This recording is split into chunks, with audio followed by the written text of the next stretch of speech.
use of chat. All right. So can everyone hear me? Okay. Yes. Okay. Good morning, everyone, or afternoon, I guess. Thanks for being here. I think we'll call the meeting to order. So I think to take roll call, we'd like folks to, for members, council members, to please put your name and your organization in the chat. I believe CJ, you'll take roll.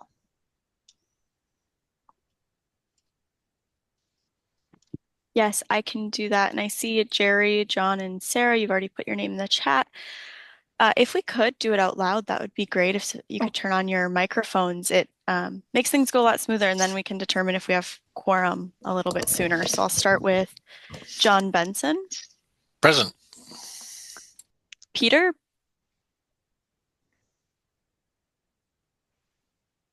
David Fenley. Yes, here. Kelly Garvey, I know she is absent. Sarah. Here. Ben Johnson. Brandon Kasparek.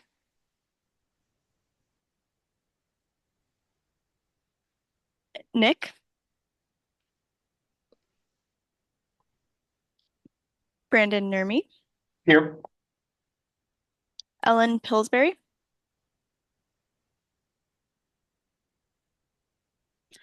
Giogo Reese. Maureen Melgert Schneider. Here. Wonderful. Jerry Sutton. Here. Perfect. 7 makes quorum. I believe we have 7. I agree. We have quorum. Sarah, so Great.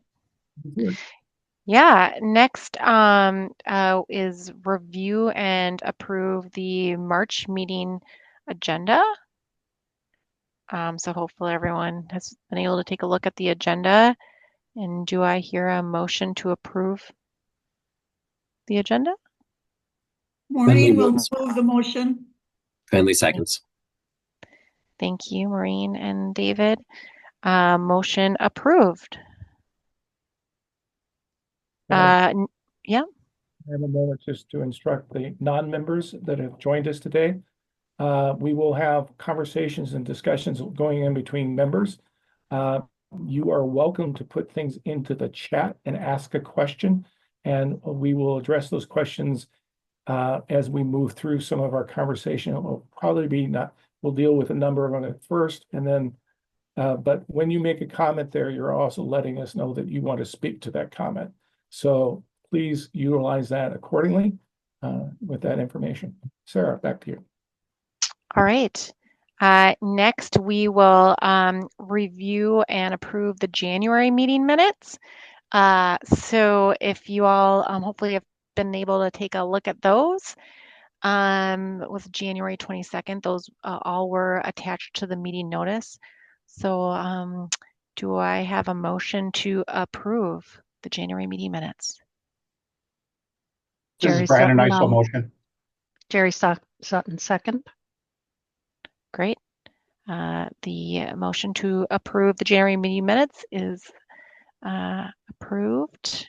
And now we will turn it back to Tom to lead us into the driver shortage survey results agenda Just item. to double check real quick. I know it's a formality, but do we have to vote or just motion? Oh, yeah, we should vote. Sorry. Brandon, you're a little quicker than me. I vote aye.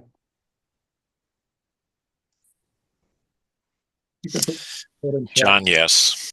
Yes. Jerry, yes.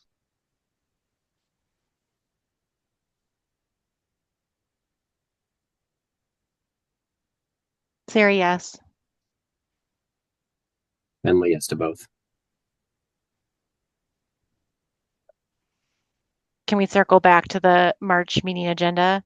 Can everyone say their name and yes? Sarah, yes. John, yes. Jerry, yes. David, yes. Brandon, yes.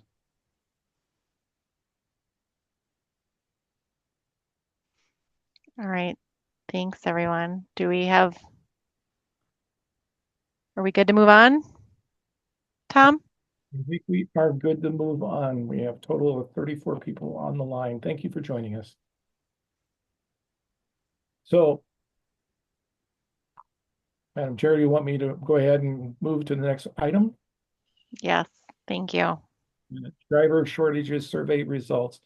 I'm going to ask CJ to bring up, this is a piece of the packet that was sent out to you, is with the meeting notice. And a little FYI, in the future, when we have packets to it, we will be including those information in the meeting notice itself. That way it's a kind of a one-stop shop. You don't have to look for a separate email with all the attachments. You'll just have that attached to the meeting notice.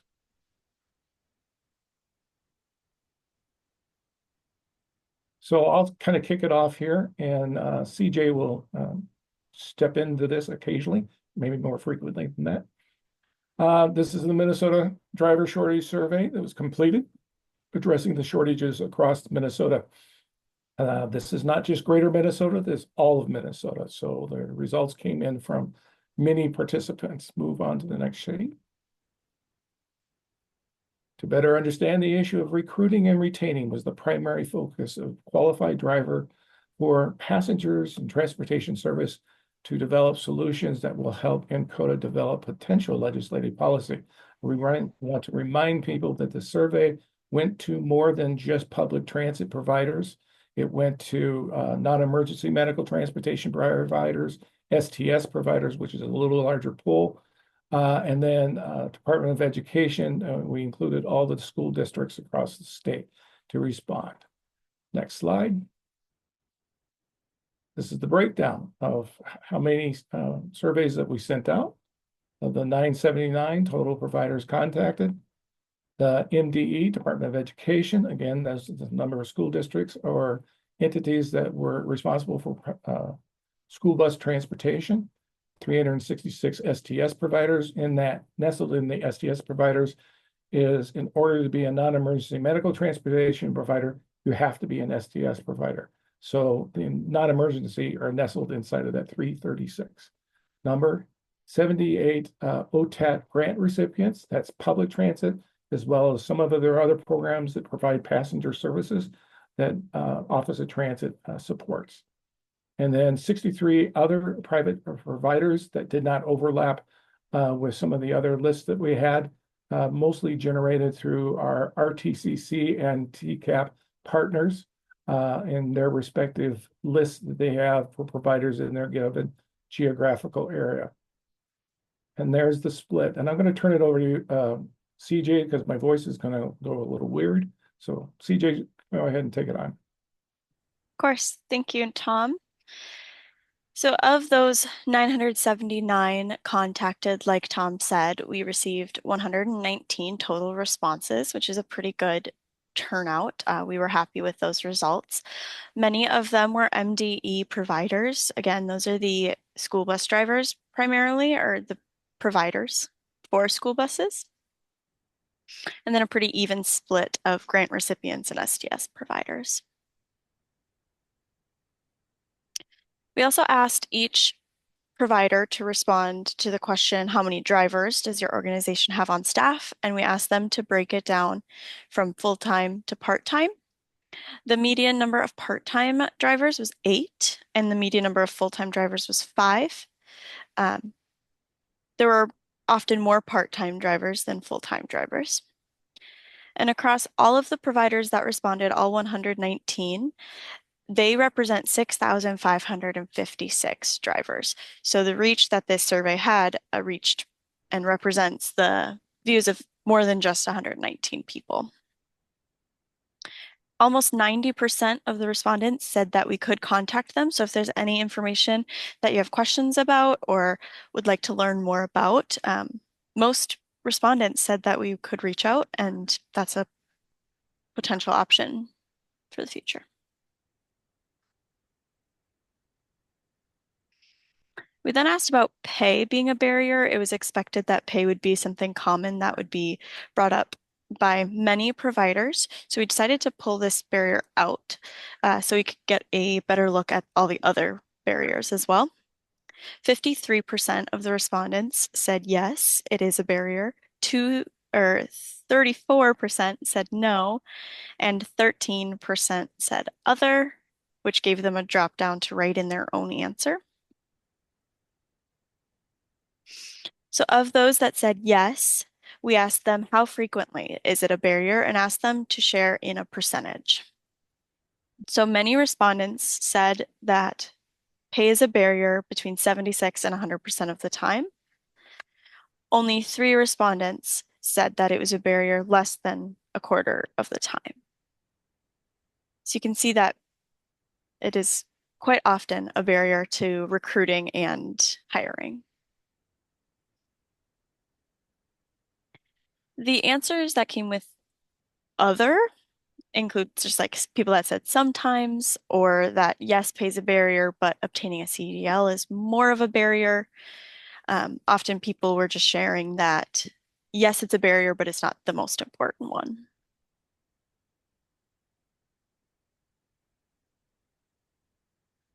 And then we asked, what are the top 3 barriers that operators or your organization faces when trying to recruit drivers, not including pay? Now we broke the questions up into recruiting and then into retaining drivers. So that'll be important to note when reading through these responses. So for barriers to recruiting, the top few, I'll read out the top portion and then give you a minute to read the rest.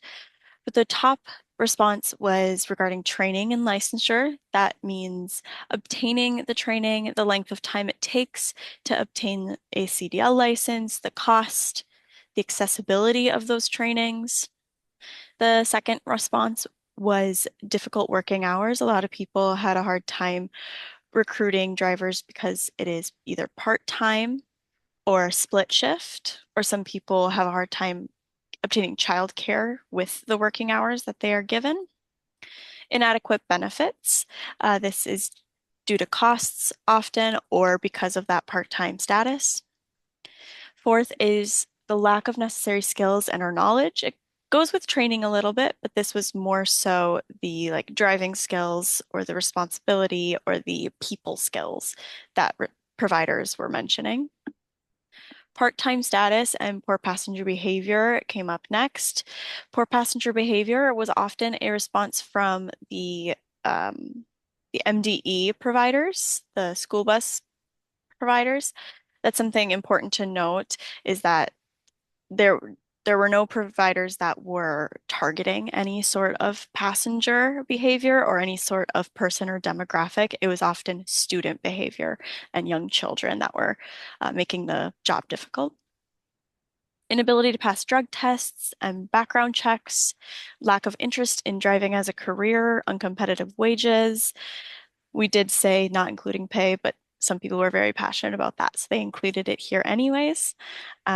Low population areas, so rural areas, they just don't have enough people to apply, and so on. I'll give you a minute to look through those.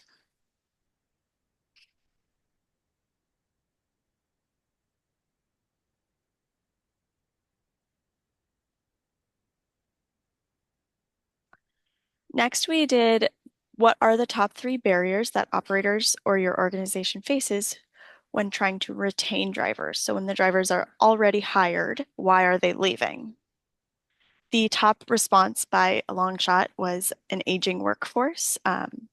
Just as a demographic, drivers are often near retirement right now. So that's the highest reason for turnover. The difficult working hours, again, it's the part-time status and the split shifts that are really causing problems. Inadequate benefits provided, so people are leaving for jobs that provide better benefits. That poor passenger behavior, again, referring primarily to bus driving, school bus driving. Part-time status, difficult working conditions, that is often referring to people that just had a hard time driving a large vehicle or had a difficult time driving in the snow, or their vehicles were old or uncomfortable. It kind of all encompassing. And then training and licensure, maintaining it and the cost of it. Some people have to travel far distances to obtain the training. Some people thought there were no barriers to retaining and that it was primarily recruiting that had barriers.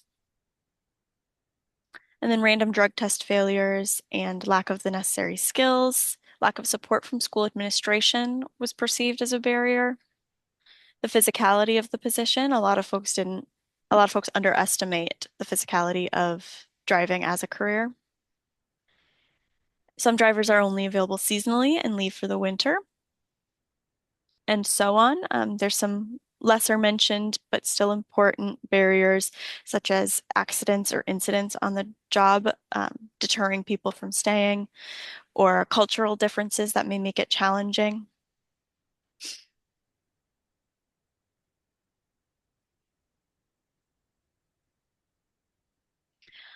I've put side by side here the top 10 barriers for recruiting on the left, retaining on the right, so you can kind of compare. The top categories are pretty similar to each other, which is interesting to note, but then they start to diversify a little bit.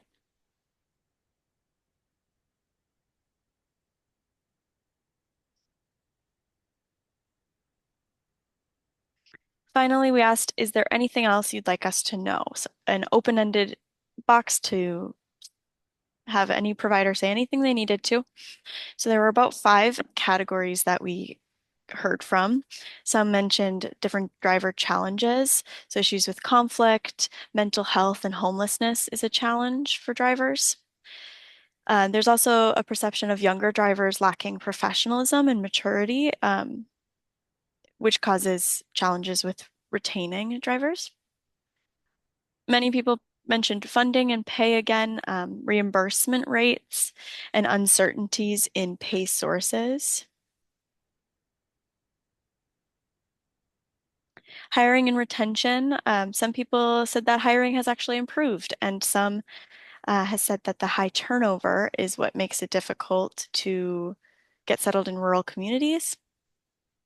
Equipment and costs, some mentioned the equipment, the state of the equipment, old equipment is challenging. The cost of insurance and operating makes it challenging to provide those benefits that drivers are looking for. And then licensing and training was the number one comment here again. Obtaining CDLs have become challenging and they are looking for more clear training paths. Full-time trainers was a common suggestion and more affordable licensing.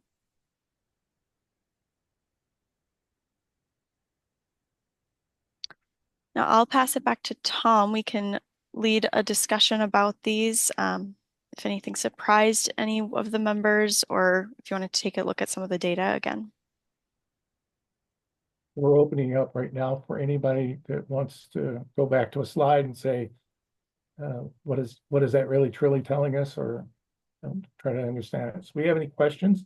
If you want to put it in chat, if you're a non-member, please do. If you are a member, you could just speak up.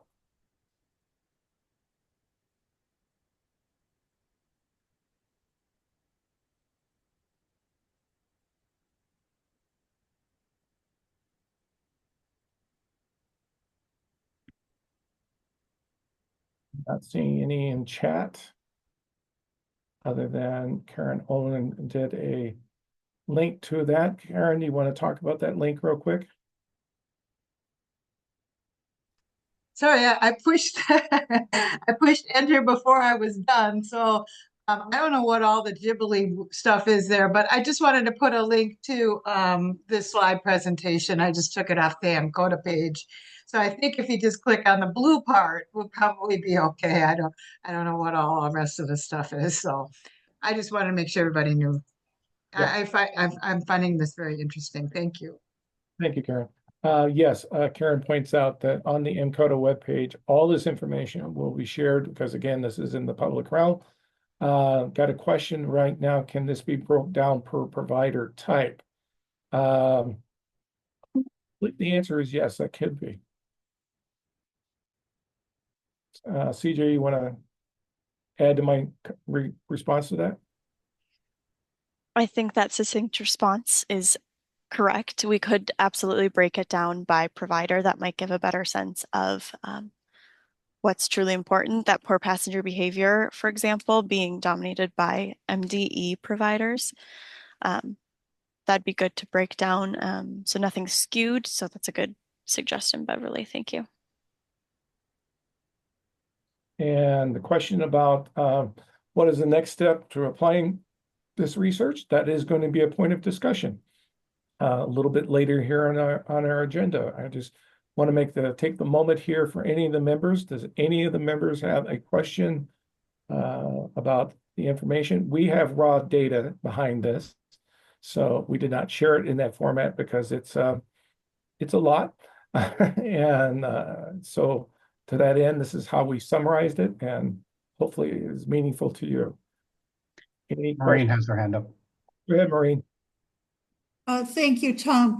I want to go to the recruiting drivers, #1 barrier, training and licensure. I think I understand the licensure part, but can you or someone give me just a 2-second tutorial about training, maybe the frequency of it? I'm just wondering what would be the challenges with it. And I don't know, I should, but I don't. Do you mind if I tackle that, Tom? I do not mind. Go ahead. All right. So under new guidance over the last couple of years, they've implemented what's called entry-level driver training. And the entry-level driver training requires a certain amount of classroom time and a certain amount of behind-the-wheel time. But it also requires that you certify your training program through the USDOT and you certify your actual trainers through the USDOT and maintain that. So even if you have the knowledge for it, they can't necessarily provide that training unless they go through these additional hoops to get certified. Thank you very much, Brandon. Appreciate the clarity on that.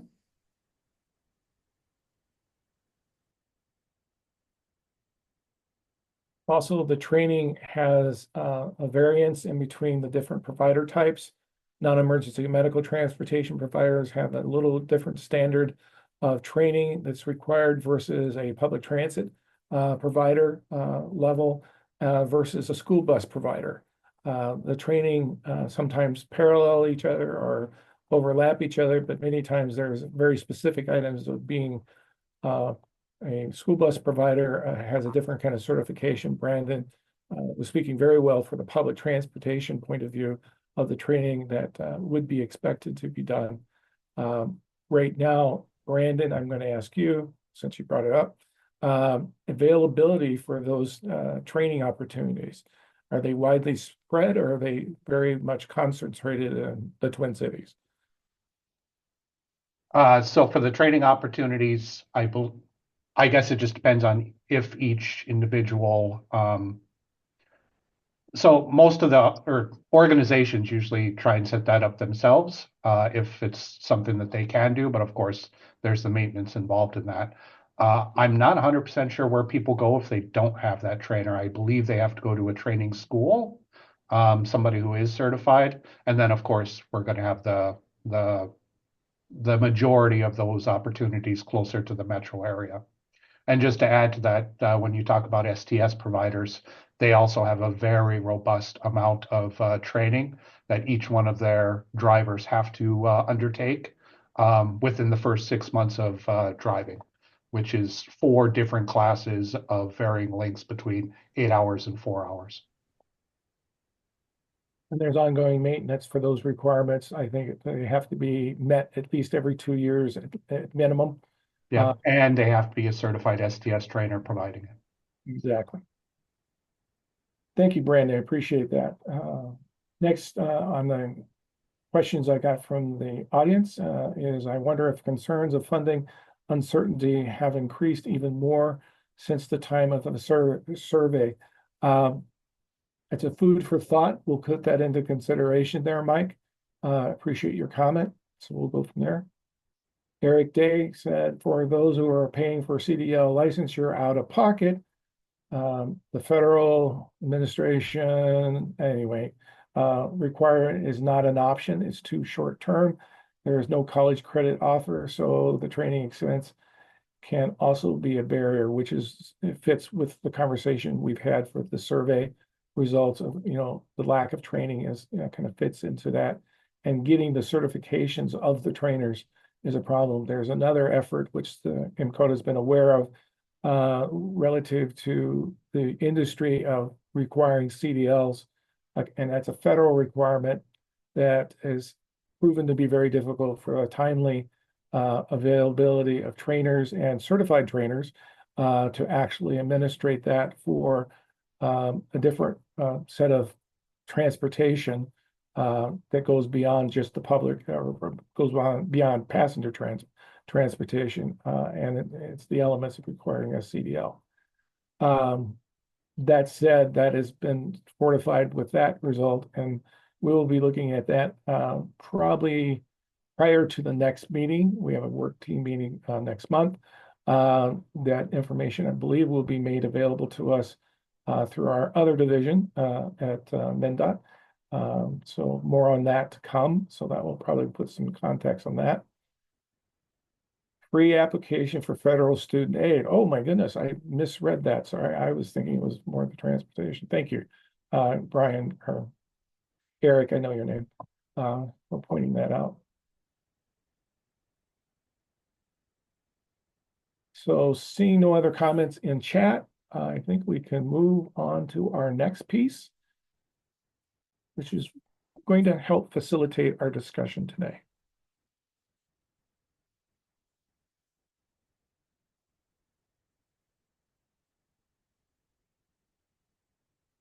Well, CJ, you just want to walk through this real quick, just to kind of get people up to speed as to what this exercise is intended to do? Absolutely. I took the barriers and put them in column 1 here in order of their frequency from the survey results. In column 2, it says, does MCOTA play a role? So for example, training and licensure, does MCOTA even play a role in this? Could we do something about it or suggest something? And then if so, how could it be addressed? This is a brainstorming session, so no wrong answers. Just so we can go through each one and begin having that productive conversation that will lead to a legislative or policy recommendation in the future. I also, on the second page, we have the retaining drivers. So we'll start in recruiting and just allow the members to share whatever they're thinking right off the bat. We don't need to go in order. If there's a lull, maybe we'll pick out some at certain times to keep the conversation going, but feel free to jump in with any ideas you might have. I'd like you to look at it from a lens of your agency and the type of providers that you tap in from your agency's point of view. I'd like you to be able to see how you might potentially be tapped on this. Because this is a transportation discussion, it seems to be a no-brainer that a lot of this stuff could start with MnDOT. However, on that, it's not only MnDOT.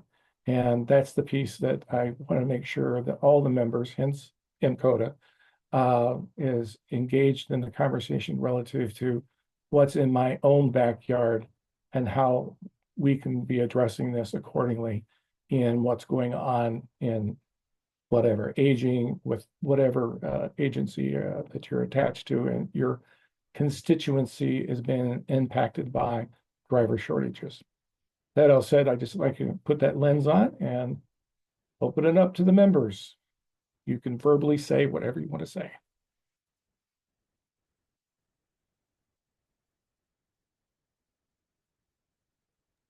I find it difficult to see how MnCOTA would play a role in pretty much any of these, unless we are starting to talk about MCOTA recommending some sort of a workforce development program or recruitment and the funding that goes along with it.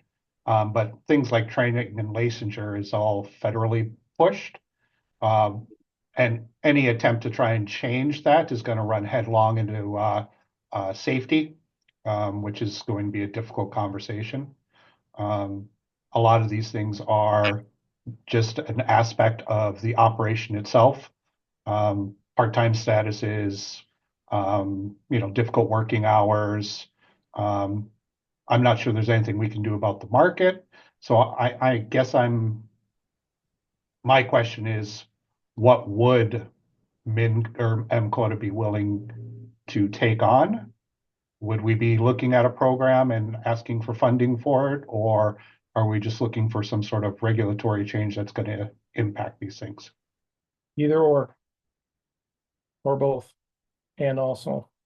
Yeah, because the only thing I could see would be some sort of a recruitment program or some sort of a workforce development push. Put that under from the recruiting point of view as a Yeah, so if we're going to do workforce development, that would fall under like training and licensure. I don't know, maybe crowded and competitive markets, possibly. I don't know. And then, of course, the employee skills.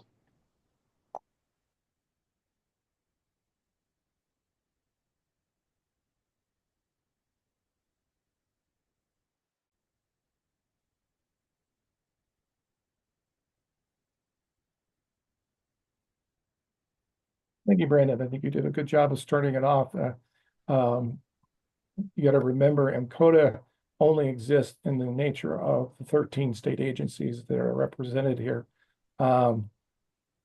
Obviously, MnDOT and that council relative to transportation needs and stuff would be involved in the various different people associated with that, but that doesn't get it clear across the board. My conversation I had with Kelly, who is not here, earlier said, kind of mimicked what Brandon just said is, where are we going to get the workforce development and how does that come about? That alludes back to something that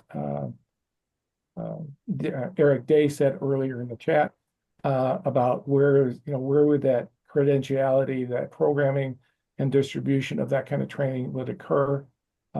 It can fall under the extended Department of Education with extension programs that might be available at the community college level, wherever it happens to be. So there is some possibilities there that we could be looking at those conversations accordingly. And obviously with workforce development, we're talking about DEED in that case as well. Any other?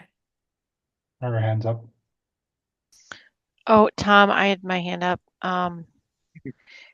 This is Sarah. I guess my question was, is pay under crowded and competitive market? Or I guess I was just wondering why pay wasn't on here, or if it's Well, we benefits or we separated that out. Is that uncompetitive wages? Yeah. Where is Okay. There you go. Oh, uncompetitive. Okay. I see that. Okay. Well, that could be a question relative to funding capacity. Where's the funding going to come for dealing with what is adequate or more competitive wage packages? Generally across the board, most transit agencies, that 70%, 75% of the total budget is usually the wages paid to the operating staff. So that has a rather significant impact on the overall budget. So that is a possibility. We have other people who might speak to that as we move forward on that. But it also gets into the agencies' capacity, state agencies that are represented here, who do funding for their respective programs where transportation is a part of that piece of how they deliver their program. So that has an impact there that you as a state agency have to recognize that these 4 programs that we have that sponsors or potentially sponsors some transportation, we can recognize that transportation costs is going to be the ability to meet that program cost. How do we do that with our programming at a state level?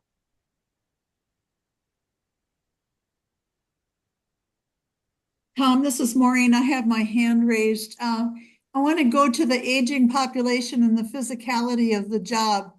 I don't know exactly, this may be too general, but just thinking, not aging workforce as much, but the aging population. I think one of the things that the Minnesota Board on Aging can help do in this, in other situations regarding the aging population is we can add to and enhance the information that's available and talk about the urgency of the matter through our demographics and through the projections that are already out there for the future. So in terms of things that we can do from an aging standpoint, I would say, yes, there are some things we can do because we can continue to raise awareness, we can continue to advocate, we can continue to sound the alarm that our aging population is not going away anytime soon, and we will need to address most of the challenges that are on this list because in some way or another, aging is going to be involved. Thank you, Maureen. That's very good. And that's where the Board on Aging, which Maureen represents, DHS has also influence on that. So it'd be a DHS slash, well, and we can give tribute to this to the Board on Aging, but DHS is actually the funding source behind that. DHS is not here today. Giogo is apparently interviewing 1,000 people for stuff. And to that end, thank you, Maureen. Appreciate that. I'm having a hard time, CJ, seeing any of the hands being raised. Matter of fact, I'm not seeing any of the hands being raised. I can mention them as they come up. Thank you.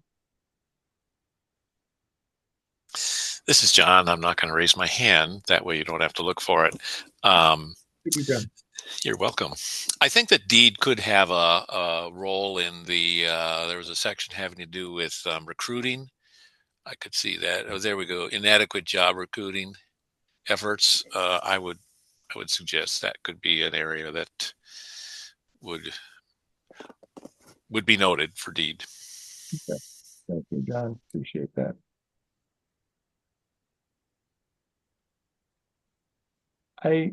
When we get into the training stuff, DEED does kind of come up frequently on that, but I also feel that the Department of Education, specifically their higher education that's post high school education that might be out there, might be attached to some of that efforts of the inadequate, recruiting and some of that issues that we got playing themselves out.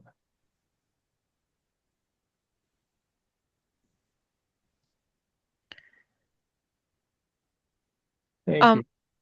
I'll just jump in and I guess I have a question for folks. If funding weren't an issue related to, like, say, uncompetitive wages, would there be barriers to increased funding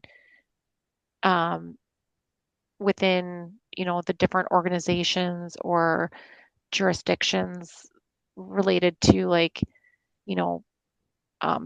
pay equity for different positions, like if you're related to a county or related to just the different programs? I guess I'm just wondering, like, if there's anything deeper within the uncompetitive wages.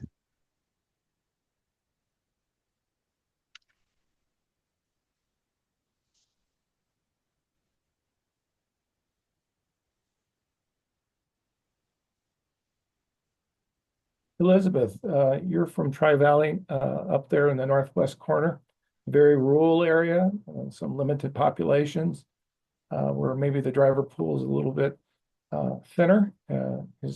Is pay an issue relative to what your program's about? Yes, it is. We do see some the pay being an issue. There's also lots of positions around here, even in the rural areas with like trans systems. So we are competing for drivers that already for the CDL as well. So yes, we do have that issue. And real quick, I got Gary Ludwig there too. Gary, the Trailblazer. Hello. The question is pay an issue?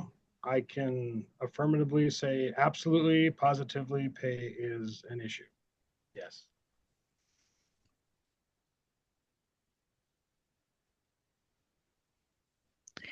Thanks, Gary. Maybe it's specific to Trailblazer.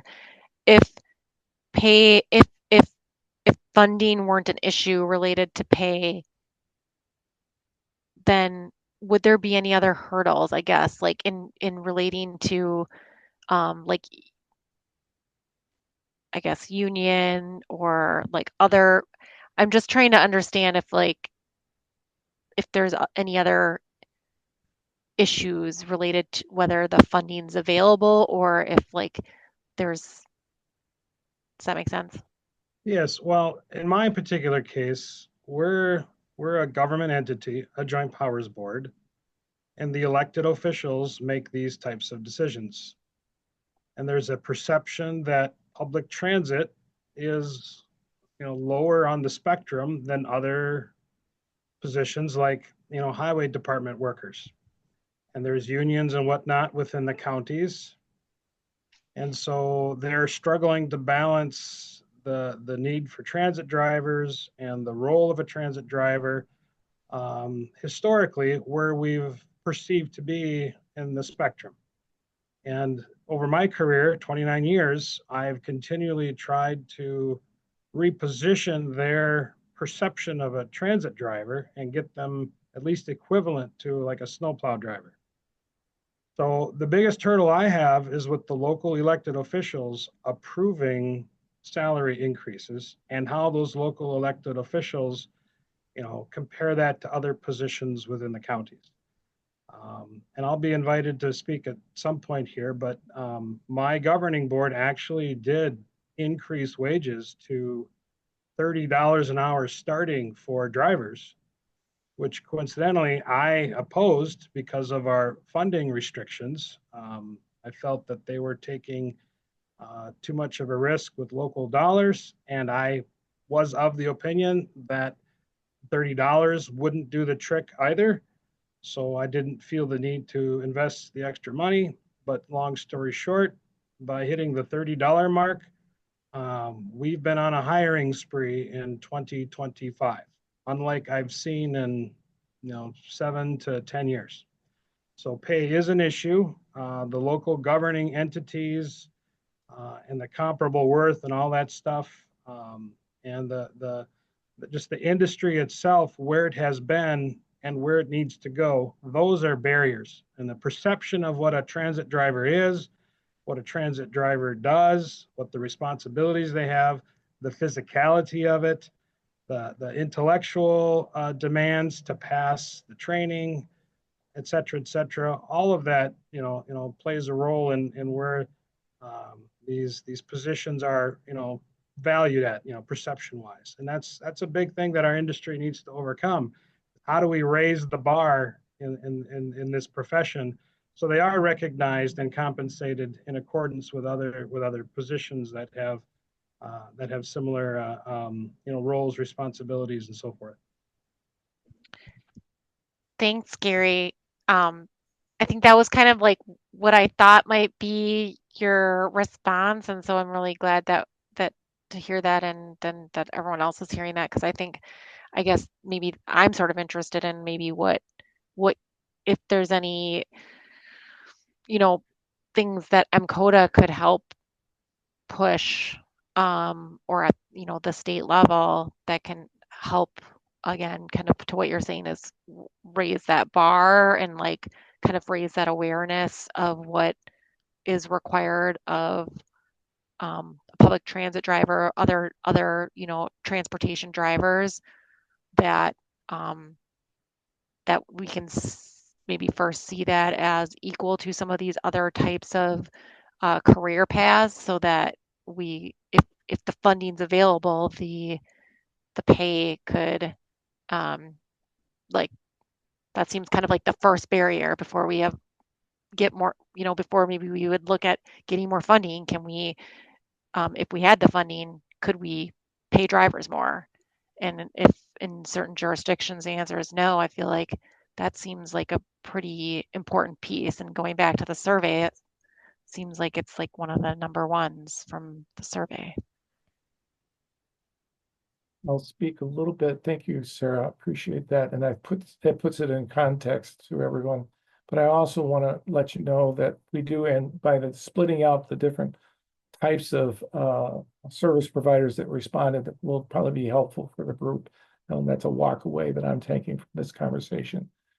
The intention of this conversation that we're having here amongst ourselves, again, is to identify in a brainstorm of what agencies specifically are going to be impacted by the driver shortage. And the reason why we came up with this as our focus for MCOTA for the past 9 months is to actually, because it impacts a whole host of different programs that each of the state agencies are trying to deliver. So that's the common thread that we had across it. That said, what area that we'd be looking at having to, educate, as Sarah just said, and where we can take that forward. Any thoughts, any ideas?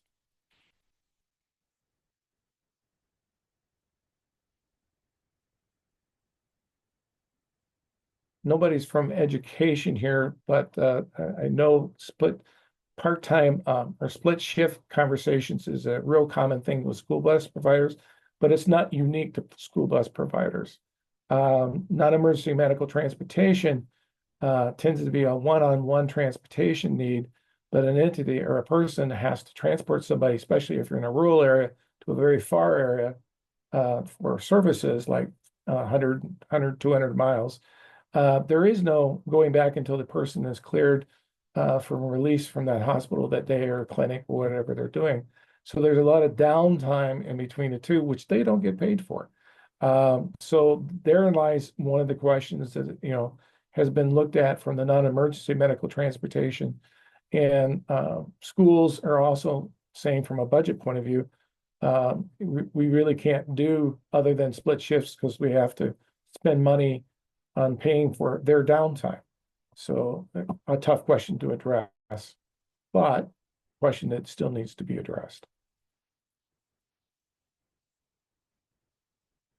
Food for thought? So everybody feel like they've got their major points and is there any questions about anything? Because again, we do have the raw data that we can go back to vet out maybe more information. For vehicle quality, I think that's something I would really appreciating the split that we talked about before. That's a little bit of a common thread for many types of providers. Does that, and needing to recognize that impact on the driver themselves, if they're really driving a poor piece of equipment, has an impact on their ability to do their job, making it easier or more difficult accordingly. And I think that kind of probably the three major groups, DHS, MnDOT, and Department of Ed in this case.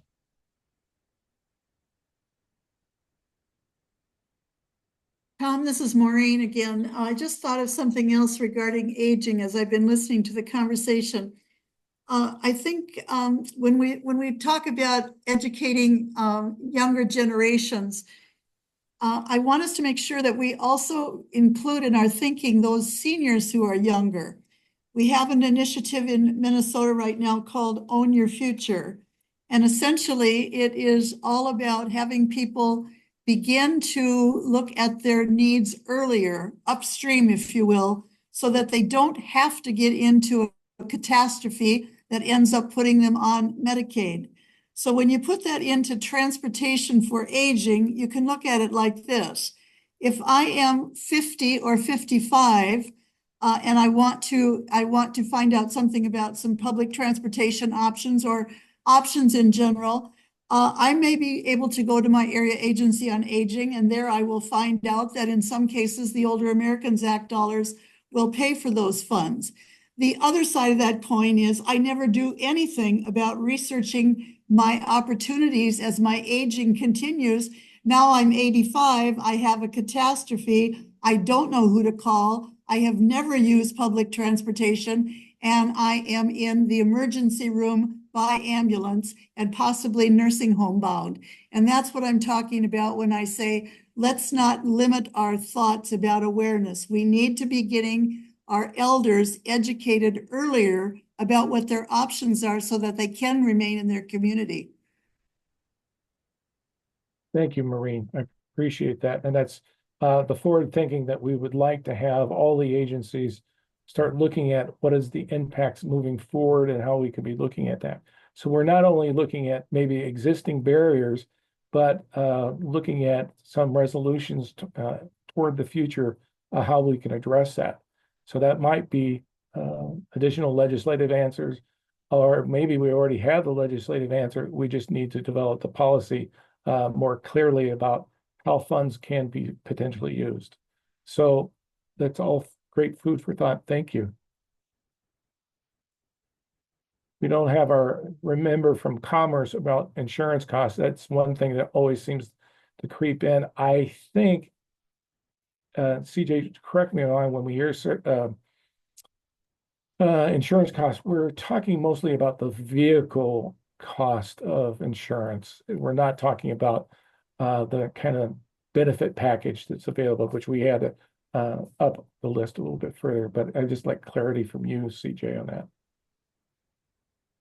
Yes, I am looking at our raw data now, and it looks like those comments don't give very much background. For example, one of the responses is, quote, the very expensive insurance rates, or health insurance costs are prohibitive. So we have a health insurance comment. Lack of insurance, generally. Insurance/benefits. So it sounds like health insurance. And then we cannot afford a benefit package as a small business. Our insurance is outrageous. So business insurance as well. Well, that's something we can put back up there with the benefits associated, because I wanted to make sure that was beyond just vehicle insurance was an issue, which is probably an issue too, but.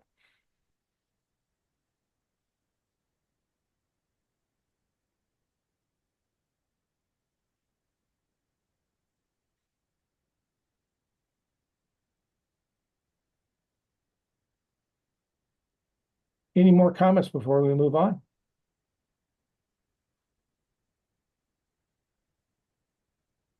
Thank you, Mike, for your comment. As equipment costs increase, costs to insure that equipment also increase. So, the vehicle insurance is something that's been very real for us for decades, actually, believe it or not. But it's been more acute in the last 3 to 5 years. Is that accurate for my immediate transportation providers? Yes. Yeah, and we're required to take on even more stringent requirements for our drivers just to get an affordable insurance cost, which further dilutes the pool. While you don't want an unsafe driver on there, some of the driving record requirements for some of these cheaper insurances are extremely stringent. So that's a very real issue, and we need to pay attention to that, and where that it might be in the commerce conversation. Commerce actually manages and oversees insurance industry for the state of Minnesota, both sides of insurance, both the people insurance, there we go, the benefit package insurance, as well as vehicle insurance. So CJ just set this up again. If there are obviously repeats from the barriers to recruiting, but there are some differences in the responses about retaining. If there's anything additional for these, feel free to share.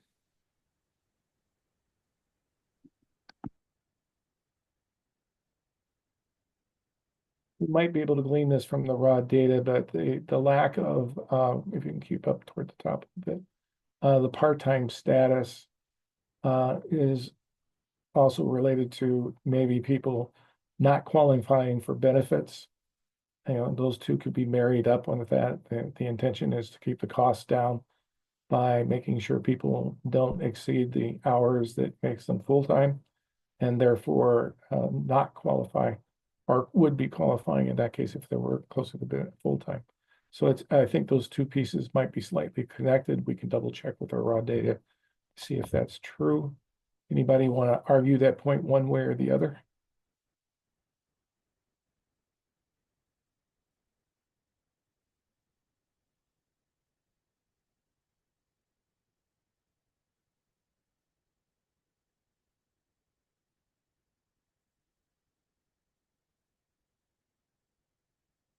I think to a certain degree that's true.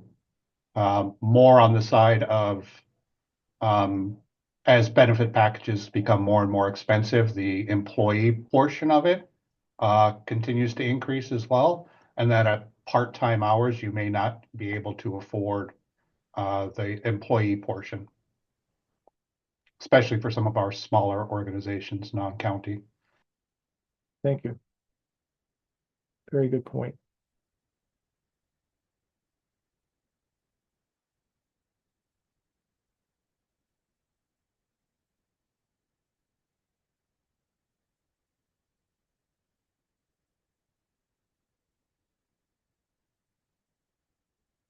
DJ, under the rules and regulations, which obviously we as a state agency group have some influence over that conversation, do we have any specifics being called out in the raw data? I'll take a look now.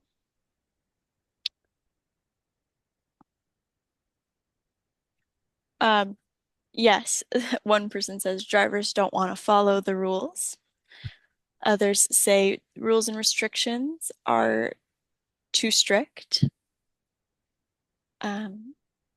Rules and regulations per the system get in the way of obtaining a right fit of vehicle per demographics. That could use some dissecting. Hopefully that's one person that said yes, we can get back. Some people mentioning rules prohibiting flexibility with schedules through a collective bargaining agreement.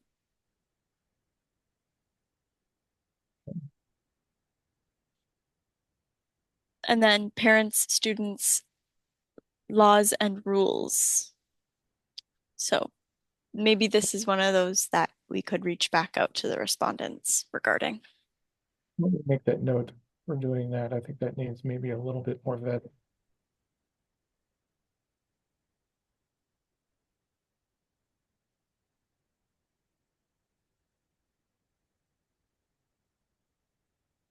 The conversation about the mileage reimbursement rates being too low is a conversation mostly being done by the STS / non-emergency medical transportation. That certainly fits in their area.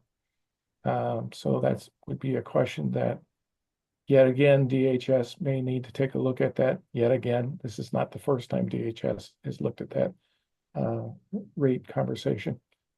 It's ongoing, and I think there's a current study that they're working on right now, but Giogo can talk about that later.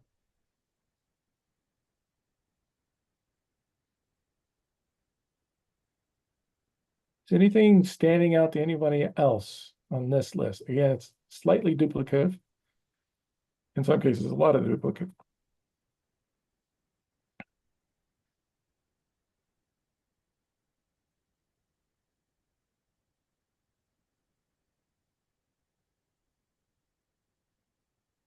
Any comments from our invited guests from the public?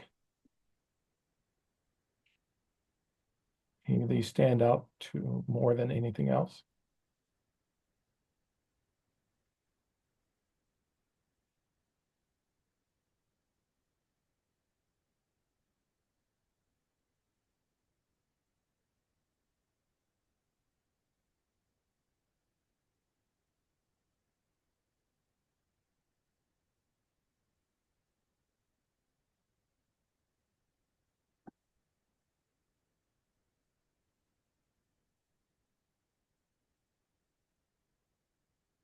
allowing for a lot of air for you guys to fill in the gap.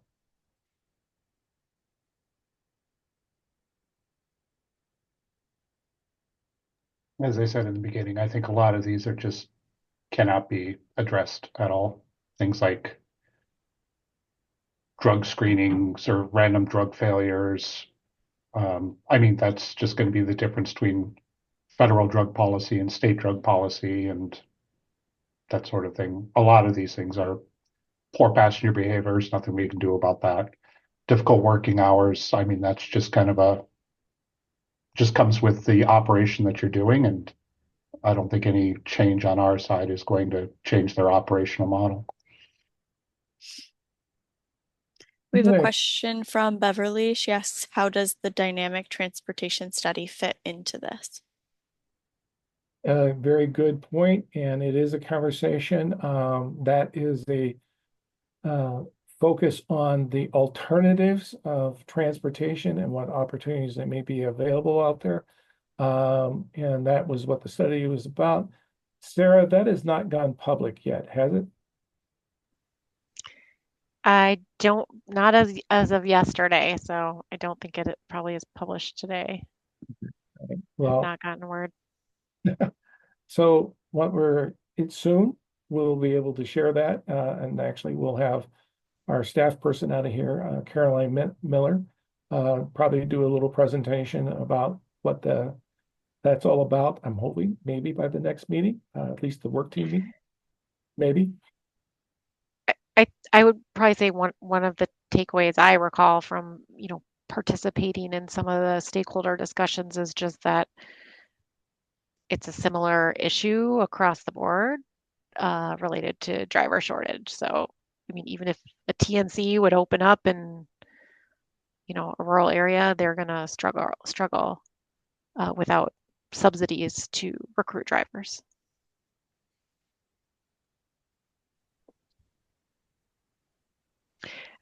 I guess just since I think that there was a comment actually that Gary has.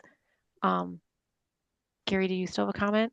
Yes, thank you. Well, two actually. First of all, I was really impressed with the survey results and your presentation here.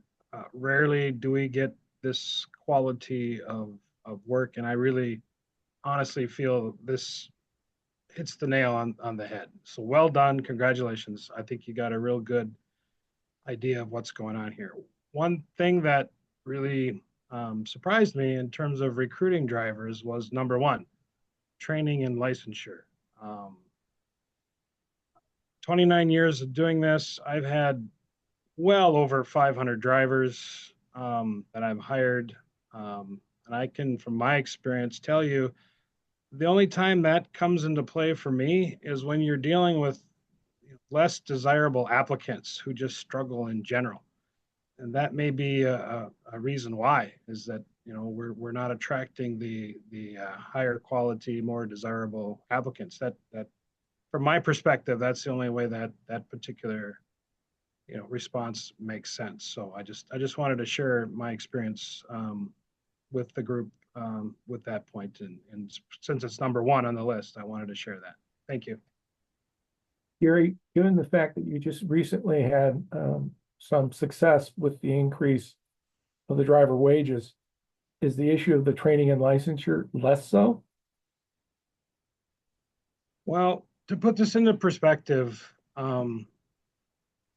we really had almost no applicants at all until we hit the $30 mark. And then the applications came in, not a ton, but I mean, the faucet was turned back on. And we're still dealing with less desirable, lower capability people, but they're serviceable. And we're able to hire them. We're able to invest in them. These would be in the bottom 50 percentile of our workforce, but it's something. And that I'm considering a success, and we're moving forward. We're still seeing people that are attempting employment with Trailblazer, but they're trying to negotiate $45, $50 plus wages, and they're getting it. We just had a driver we offered $30 to, and they accepted it, and they never showed up for work. we found out that they're getting $45 an hour. So, so we're still struggling with this, and that's kind of why I'm trying to, yeah, that's how I'm kind of piecing that together. Really, it's after as many years at this and as many people have you hired, you get what you pay for. That adage holds true. And the real professionals, they're making a lot of money, a lot of money at this. So from my perspective, the people that struggle with training, just they don't necessarily have the higher tier skill set, and again, these are safe drivers, at least when we're done with them. If they're not safe, we don't pass them through their training program. But the people we put on the road, I would trust my family with. I would trust all of you and your families with. But yeah, we're still dealing with the lower tier in terms of quality and professionalism, skill set, etc. I do think it'd be interesting to see what the survey breakdown is on that training and licensure. Because as I said, one of the most intense training regimes is for STS drivers, and all of the ridiculous amount of training that they have to do within their first 6 months, which most STS providers aren't going to have on staff. So I'd be interested to see what the breakdown on training and licensure is between all the different modalities.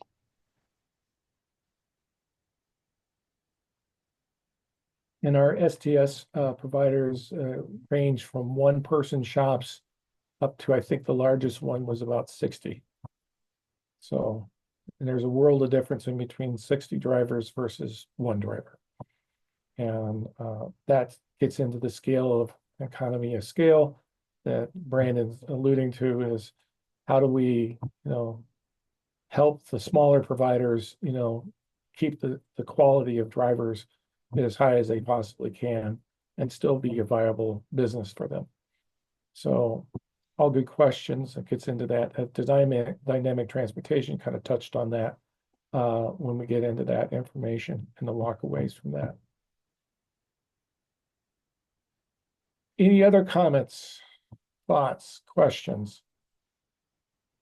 Beverly's indicated there is a Minnesota Senate regarding Senate File 1953, the proposal of an additional $75 payment for securing transports. And I got the little thingy there that I can't see it.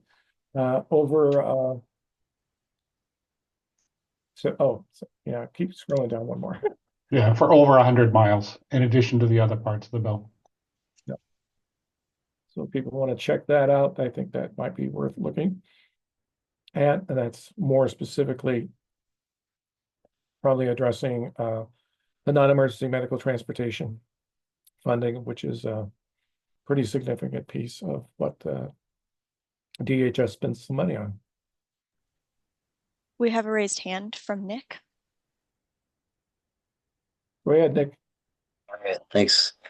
Just kind of back to the licensure discussion. One thing that we see, being in rural Minnesota, we get a number of applicants through the door that currently hold their Class A CDLs with, every endorsement but passenger. And, when we sit down with them and explain to them that they have to go through the writtens and the driving tests again just to add that passenger endorsement, when they've been driving semi for 30 years, they lose interest very fast. So I think something that would be beneficial to us and even to them is just the opportunity to just have that as a written test rather than having to jump through all the hoops. So I think that's where, the licensure for us at number one, that's a tough one because we've had a number of Class A folks come in and they just don't want to do that. They don't want to do it anymore. And that's something that it probably has a federal dynamic to that. I do not know that off the top of my head, but that's something we can check into. Thank you.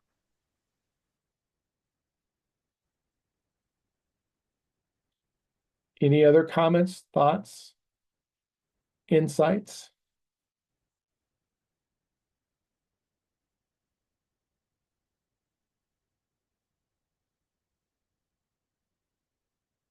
So the next, I think that's the end of it, right? PJ? Yes, and then public comment has been mixed in, but we're at the public comment portion where members of the public can speak for up to 3 minutes, we say.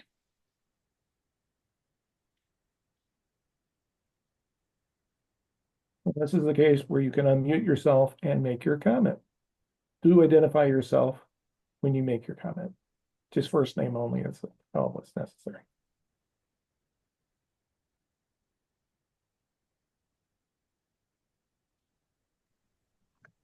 This is Gary. Tom, did you want me to talk about the impact of the driver shortage on Trailblazer and show the handout, or did you not want me to do that? Yeah, the handout you shared with me was a really good one, and this was the time frame that I was anticipating when you made the comment about that. That I thought, yeah, go ahead and share that. CJ, could you set up so Gary can share his screen? Yes, Gary, let me know if you cannot. Okay, I just requested a share. Oh, I see. Did that work? Yes. Okay. All right. Can you see this screen? Yes, we can. All right. So what this is a snapshot of our service at Trailblazer. And to be honest with you, this is fairly difficult for me to share with you guys. I feel very vulnerable and exposed here. But what this shows is each number here, this is a bus on the road. So this is bus number 1, represents service to be delivered to the people out of the Glencoe facility, the 1 through 13, and then out of our Buffalo facility, 1 through 19. So this represents a total of 32 vehicles in service. And just for perspective, on our 5-year transit system plan, we're projecting we need 45 vehicles in service to meet 80% of the demand in our service area. But we're only right now programmed with MnDOT with our 5311 operating grant to do 32. Of those 32, you can see how many open positions we have. There's 25, as of today, there's 25 open driver positions as of today. Okay, and remember, we've been hiring, and prior to today in 2025, we've hired 7 drivers. So this is how severe our driver shortage has been. And presently speaking, anything that's got a bold box around it, so 9, 10, 11, 12, 13, and from 15 to 19, there's 10 buses, 10 and a half buses that are not in service. This is service that we're programmed to do that we are not providing. The last year, Trailblazer did in 2024, we did 220,000 rides, approximately. The data is solid. Our data is very, very solid. We got computer software, and that's documented, person's name, pickup, location, address, time, bus, odometer readings, everything. So everything can be reconciled and confirmed. That's solid data. What's very disappointing to report, though, is we have documentation of denials that we're estimating to be twice that number. So if we did 220,000 rides, we denied, due to lack of service, we denied 440,000 rides. And that's without marketing. And that's without what we call contract service, which is part of the general public umbrella. There's at least another 100,000 rides we can do right now for our DT&H facilities, but we can't do it due to the lack of service, and even the service we do have, we can't get drivers for. So overall, I'm very happy, proud of the service we have on the road, but overall, I have to argue that our overall service that Trailblazer Transit delivers to the community, overall, it's poor because we do not have enough service. It's like having a bicycle tire with just a couple of spokes on it. Not very stable, secure. It doesn't work the way it's supposed to. So our driver shortage is very serious. We did increase driver wages. Again, I opposed it and I was wrong. The Trailblazer Governing Board, who is ultra conservative, ultra, Republican politics, they took the initiative against my recommendation. to go to $30 an hour, and now we're making headway. 7 drivers already hired. We've got another 5 interviews next week. It's making a difference. So that's the impact that I wanted to share, and our progress that we're making in response to what our locally elected officials have done. We haven't figured out how we're going to pay for all this long term, and we're hoping for cooperation from MnDOT and the state legislature. And our counties know that they're going to have to probably fork over some additional dollars, particularly with local share increasing. But the alternative is what? We just don't have a transit system. So at least this is, there's a strong message here that I was invited to share, and I hope you guys appreciate it. Thank you. For clarity, for the public aspect of this, because you're a joint powers agreement, this information is ultimately probably going to be put into the public domain. Everybody needs to consider this draft at this point in time. It hasn't been officially adopted by the Joint Powers Board at this juncture, nor will it be included in our packet of information available for this meeting. It is a part of the recording, but that's a lot for people to write down real quick. So that all said, thank you, Gary, for sharing that. You shared it with me and asked if this is something that MCOTA would be interested in seeing, and I said, I think it's part of the discussion. So thank you for joining us. So any other comment from the larger population? And I'm going to turn this back to Sarah so she can actually run that part. May I ask a question, Tom? Sure. This is David Fenley. Thank you. And Gary, thank you for presenting this information. I understand how you could feel vulnerable. That 440,000, that's a lot. And so is 220,000. How many drivers would you need to not deny any rides? Like if you had those 20 positions fulfilled, would that 400,000 number disappear, or would it still be very high? Well, that's an excellent question. And what's the strange business model that we operate under? Our goal is only to do 80% of the demand. And of course, there's argument to be made, what is the total demand? And there's lots of different ways and calculations and estimates to do that. So it's hard for me to answer that. And the reason for that is what they call the law of diminishing returns. The cost to do that last, 20% is very, very, very expensive. So our goal is to do, 80%, but we're comfortable, if we had, 45 buses on the road, we would approach meeting 80% of that demand. So we need, 25 drivers here, and then another 26 or so to go on top of that to get to that 45 buses on the road. Thank you. Yeah, This is Eric Day with it. Sorry, Eric. No, go for it. This is Eric Day with Mid-Minnesota Development Commission, just offering a comment. I think one of the challenges that we have kind of on the societal level is that public service positions such as bus drivers or dispatchers, such as postal workers, such as jailers, such as public works employees, et cetera, we've diminished the level of respect as a society that we give those workers. These are good jobs that are family sustaining, that provide vital services in our communities, and we're not promoting them in elementary schools, middle schools, junior highs, high schools, colleges, and especially to parents. Every parent thinks their kid can be an astronaut. Well, guess what? Not every kid is going to be an astronaut, and we don't need a million astronauts. We need people to fill the jobs that we have, and we need to glorify these positions a little bit. And we haven't done that.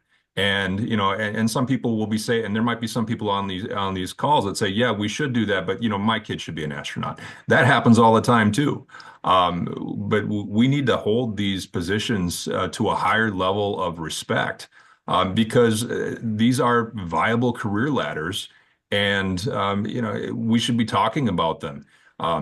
Generally speaking, we don't talk about careers early enough in schools, and we don't talk about them often enough in schools. These are things that we all need to do collectively, regardless of department, regardless of your role in the community, we need to be promoting these public service occupations. So that's my comment. Thank you very much. Thanks, Eric. That's a great comment. And I guess I think, one thing that struck me, I think, Brandon, in your comment in terms of there are like a lot of things that we can't do something about, but I guess feels like the the wage piece feels like maybe an opportunity. And I know we're working um towards, trying to see like what's a tangible thing that MCOTA can do, what's like policy that we can get around, or promoting of something that we can get around. So we're, not just talking about issues, we're trying to do, help make some change. Um, so I guess I'd like to, say to Tom and CJ and everyone that participated in the survey, and I agree with what has been said here. I think this is a really well done survey and is very telling and very informative. I think the discussion here has been very productive.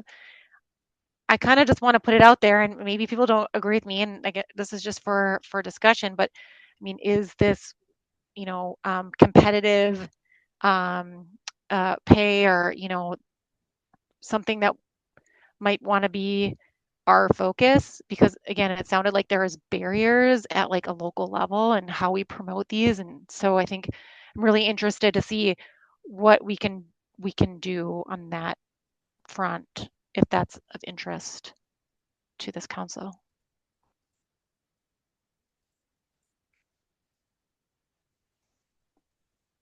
So I think we'd all love to tackle the need for increased funding to support higher wages for people doing these positions. The only difficulty I would see is the multiple avenues of funding that we would have to try and tackle. Everything from public transit funding to non-emergency medical reimbursements to school transportation funding. There's a lot of different heads to this hydra, and it might be untackleable unless we focused on one particular area, which would be unfair to the agencies, all the other agencies that we weren't focusing on. So I agree, we should definitely find more funding. How we do that is going to be different for each individual transportation provider.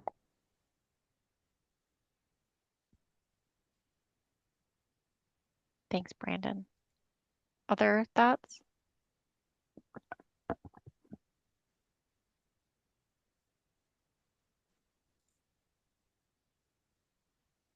The funding capacity for DHS comes in many different forms, from the waiver programs to the non-emergency medical transportation. A lot of the aging population supports that come through DHS is coming more on the waiver side of their funding capacity. So you are correct, Brandon. The layers of complexity, just focusing on, if we did the non-emergency medical transportation, that would be one. And it has layers of complexity all by itself. Department of Education, it's a little cleaner cut in that sense that there is funding at the state level that is intended to support the schools. So I'm basically mirroring what you said about the complexity of that. But part of the deal of MCOTA is to look at these complex issues and come up with what we think is the most important thing that we need to focus in on.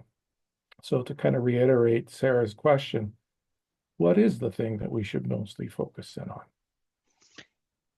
Thanks, Tom. And I mean, we could, focus on one and see how that goes, and then kind of focus on another. I mean, we could, take a bite on, you know, related to one area.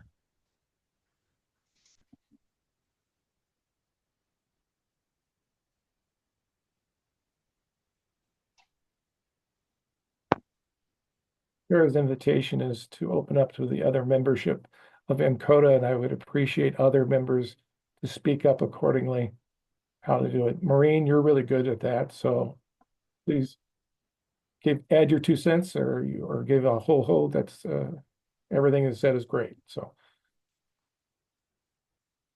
Thanks, Tom. Everything that has been said has been very interesting. Clearly, I realize that the question of resources is always going to be hanging over our heads with whatever we decide. I think we will be stronger if we can latch on to a couple of things that really resonate with the public.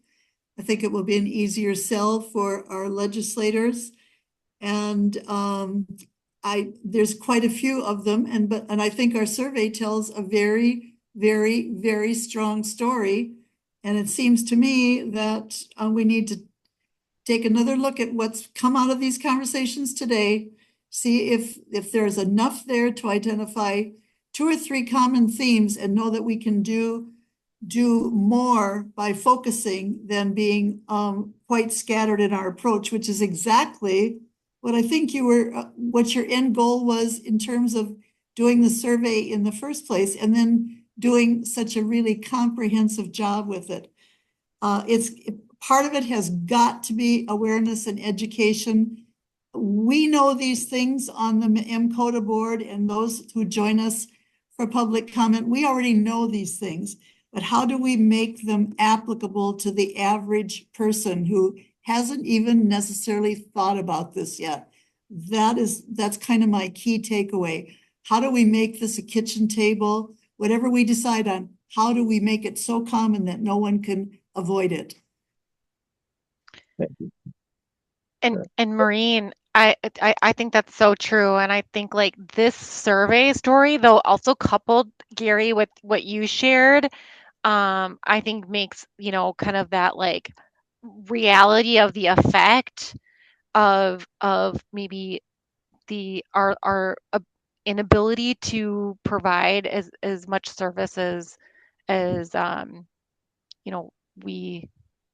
we need, could be I like that kind of coupling that we had today with Gary's, what he shared. Sarah, this is Maureen again. One thing we might consider doing when we start talking about training and some of the barriers and challenges is we might consider an opportunity to partner with some community colleges. Typically, they have adult education, and sometimes what can happen is you can take a position that might be considered just an average position, not a great opportunity for advancement, et cetera. You can work with a community college to make it credit driven or credit specific or credit bearing, if you will.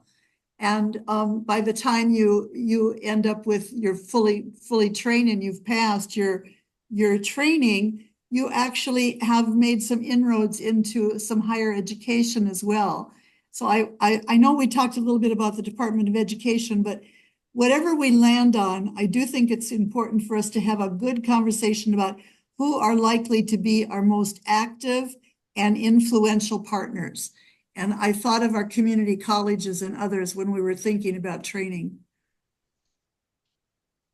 I would agree with that, Maureen. If you can develop an accredited program, then as Eric was talking about earlier, it would also have funding support that would come along with that through the FAFSA process, Pell Grants, loans, that sort of thing, that other people might not necessarily have the funds to be able to take these workforce development opportunities. Yes, you're right, Brandon. And some people would not ever be thinking about being in that type of a role. But if they knew that they could advance themselves and provide for some future longevity in their line of work or their profession, I think that could be an incentive. We've talked about this in our Regional Development Commission many, many times. Not everyone wants to be a lawyer or a doctor. Some people want to be meat cutters. Some people want to be welders. And we need to open up that field so that we can attract more than one individual at a time. Yeah, so from a 1,000 mile view, from my perspective, what we need is some sort of workforce development programs that are available to as many people as possible. Some sort of public engagement program to bring knowledge of the workforce development and the opportunities for careers in the transportation field. And then some form of funding increases to make the positions themselves appealing, so that everybody has the skills, has the opportunity, and has the desire to enter into that field.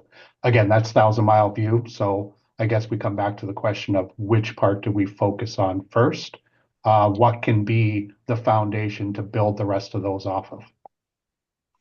And maybe Brandon, a question I have on that, I think that was really a really good summary, related to that kind of barrier, maybe at the local level, related to like where, the position is on the kind of pay scale.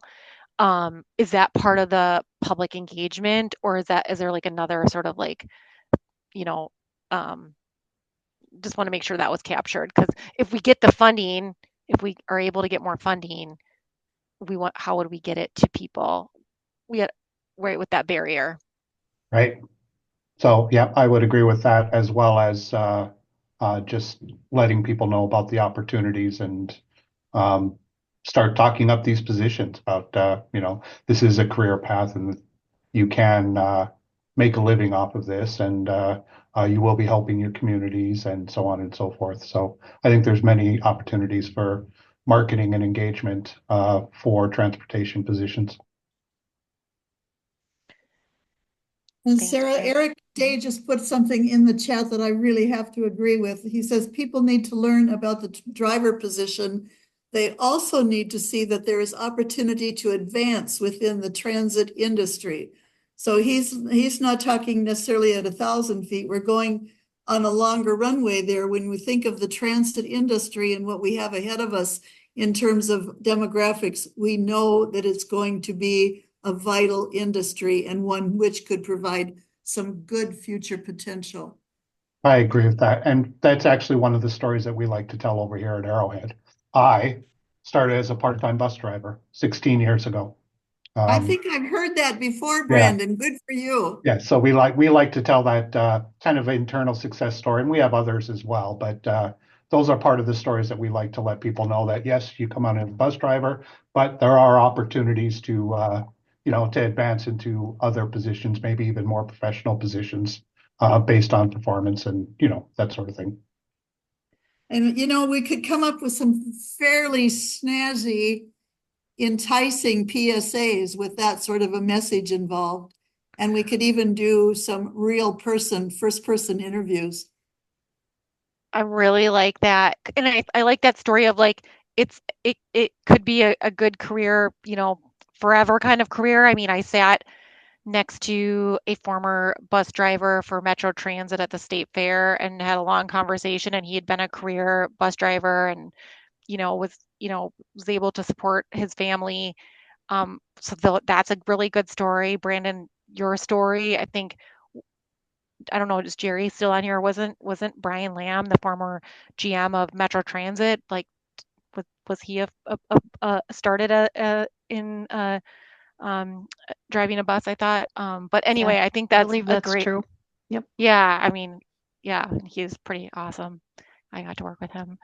So anyway, I think that's a really good, those are just, that's really good. I think, I wonder if this is a good time to just maybe um, leave this here so that we can all um, um, kind of process the conversation and Tom, what do you think? Is this a kind of good time? Because I think we've got a lot of really good information here that maybe it's good to kind of stop and we'll be able to reflect on this and kind of take it a step further when I think the working group gets together.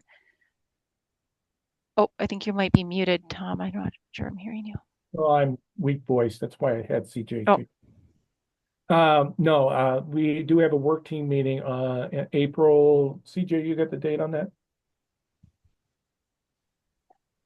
Yes, the work team meeting is April 23rd at 1 p.m. Just the members invited to that one. Right. So I think what we'll do is we'll walk away from this, Sarah and council. We'll walk away, we'll try to assemble all the various different comments, kind of walk us through also where we started creating some focus, which I believe we really have. At least I was hearing a focus, so appreciate that. And bring it back to that, and then we'll have that and send that out to the work team prior to the work team meeting, so you can be prepared. And we'll probably lay out some suggested potentialities of what are we coming out of with. The timeline that we're working with is essentially to have out of the work team to come to the May meeting, the next public meeting, some input and saying, these are the areas that we think we need to pay attention to and focus in on. These may be the potential policies that need to be addressed or potential legislation that might need to be addressed. Obviously, the affected agencies in question will be highly engaged in that conversation. Right now, it's DHS and Department of Ed included in that, so how we might want to look at it for. But Deed has made some comments today. Thank you, John. That I think we can start laying out what is our priorities, number one, number two, number three. We'll postulate those. And so in other words, we're not going to hand you a blank piece of paper and say, what do you think?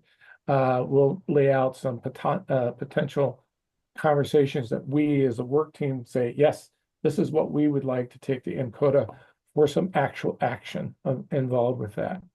I also would like to invite all our guests that joined us today that if you or if you know somebody that likes to make a 2 cents, throw their 2 cents in there or whatever for the conversation, that would be great. We welcome those comments forward. I would ask those comments to be to us by the end of next week.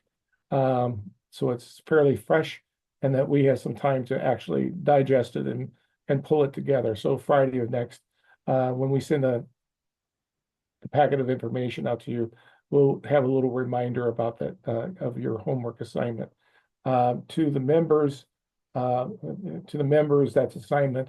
To the public, it is not an assignment. You do not have to respond to it. But if you so choose to want to participate, just let us know, and we'll participate means you can make your comment, and that we'll put that in consideration for the next meeting in April. Any immediate questions about where we might be going next? Sarah?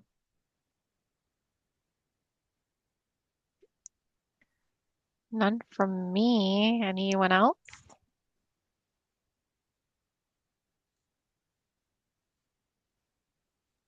Yeah, I think you said it correctly earlier, Tom. We need time to digest it all.